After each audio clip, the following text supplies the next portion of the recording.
Merci, Monsieur le Président.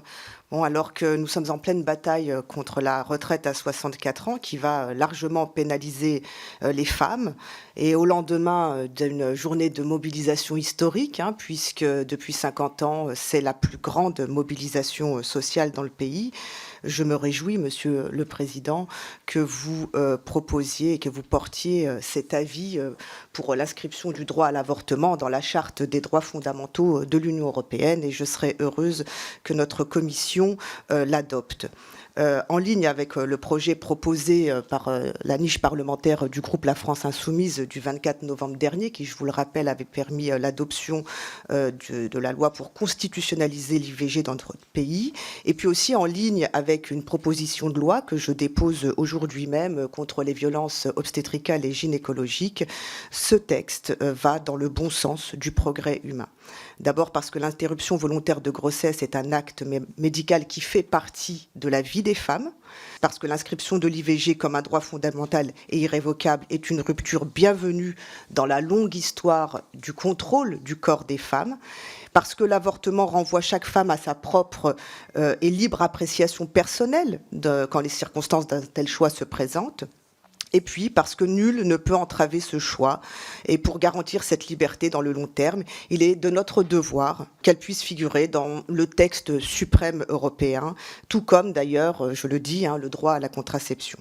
Mon groupe, la France Insoumise, s'engage et défend au sein de l'Union européenne, comme il le fait en France, au Parlement et aux côtés des associations, ce droit fondamental à l'accès à l'avortement pour toutes et tous, partout, tout le temps.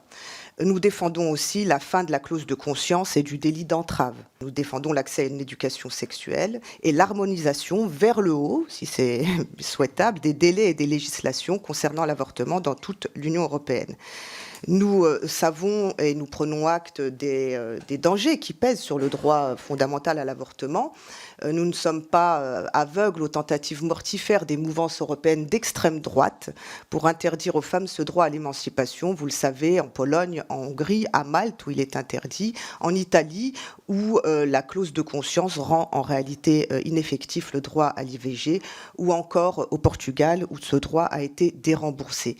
Oui, l'Europe doit donc ériger le droit à l'avortement comme un droit fondamental au sein de sa charte partagée, mais ça ne suffira pas, vous le savez, vous l'avez évoqué tout à l'heure, la question de la santé des femmes est fondamentale, la question aussi de l'aspect machiste du système de santé français, mais aussi en Europe. Je reviens de Madrid, où lors d'un congrès féministe, nous avons constaté les points communs qu'il y a dans toute l'Union européenne et les difficultés que toutes les femmes rencontrent pour accéder à ce droit. En France, c'est aussi une réalité, et en France, il faut aussi combattre les dérives qui font que l'accès à l'avortement est rendu extrêmement compliqué pour beaucoup de femmes, et il y a une véritable régression en la matière. Merci, Monsieur le Président.